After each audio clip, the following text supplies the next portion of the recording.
भारत के telecom sector में ग्राहक जोड़ने की जंग जो है वो लगातार तेज होती जा रही है। फरवरी 2026 के ताज़ा ट्राई आंकड़ों ने जो है इस मुकाबले की नई तस्वीर जो है वो पेश की, जहां वोडाफोन आइडिया ने करीब 5 साल बाद पहली बार नए कस्टमर्स जोड़कर राहत की सांस ली। अब इसी बात को जो है डेटा से समझिए।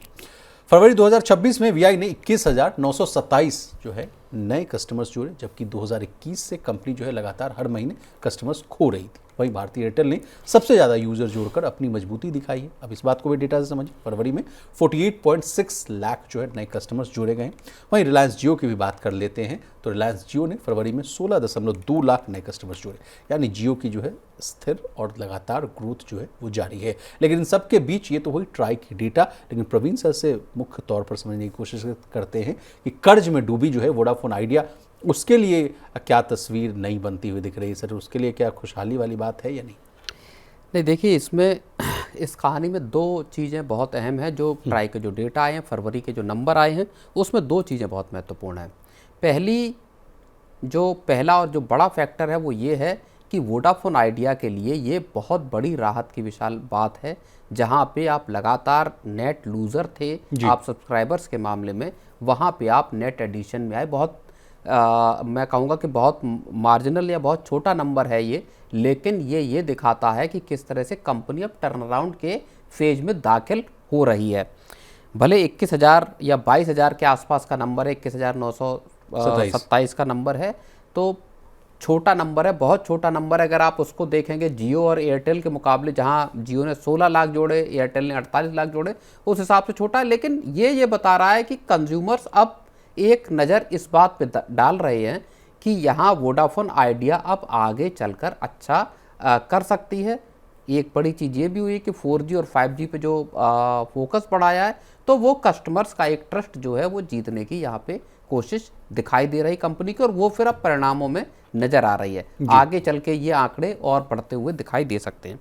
दूसरी जो बड़ी चीज़ है वो है एयरटेल का एक बड़ी ग्रोथ हासिल करने का जो इंडिकेशन मिल रहा है वो यहाँ दिखाई देता है।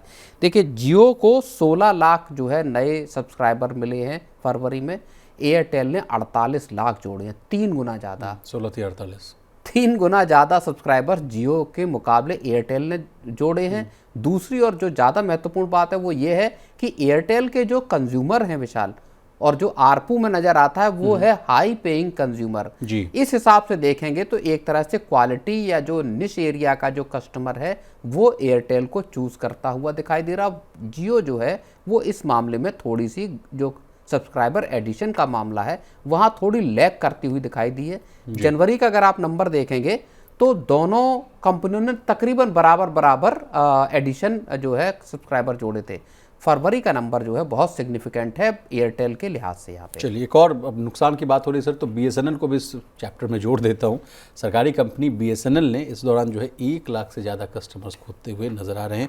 तो यानी प्राइवेट कंपनियों के मुकाबले जो है बीएसएनएल की स्थिति जो है वो और कमज़ोर होती हुई दिख रही है। अब होना भी चाहिए सर, जैसा कि हम लोगों ने बीएसएनएल को लेकर खबरें भी की थी कि जब कर्मचारी और अधिकारी वर्ग की सब संलिप्तता में लगे रहेंगे तो फोकस कहाँ से होगा कि जो है कस्टमर रिटेंशन की बात की जाए। अब एडिशनल जानकारी थोड़ा और ले लीजिए, मार्केट शेयर की स्थिति क्या है ये भी जान लेते हैं। फरवरी के आंकड़ों के अनुसार जियो 39.22%, एयरटेल 37.59%, वोडाफोन आइडिया 15.78%। यानी अभी भी इन आंकड़ों को देखा जाए तो जियो और एयरटेल ही जो है बाजार में दबदबा जो है अपना अब बनाते हुए नजर आ रहे हैं। देखिए, एयरटेल और जियो के बीच में सिर्फ और सिर्फ 2% का फर्क है। यहाँ आपका अगर मार्केट शेयर को अगर आप देखेंगे, वोडाफोन तो बहुत पीछे है, लगभग आधा शेयर है जियो और एयरटेल के मुकाबले, बल्कि उससे ज़्यादा का गैप है।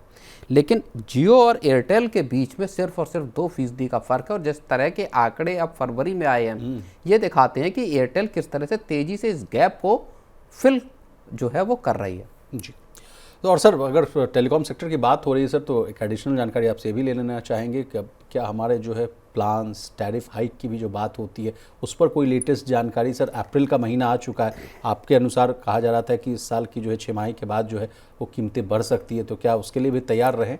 नहीं, देखिए, ज़्यादा जो खबरें आई थी और हम लोगों ने डिस्कस किया था कि इलेक्शन जब ये 5 राज्यों के खत्म हो जाएंगे इसके बाद टेलीकॉम कंपनियां जो है वो प्राइस हाइक का फैसला यहाँ पर ले सकती हैं जो है।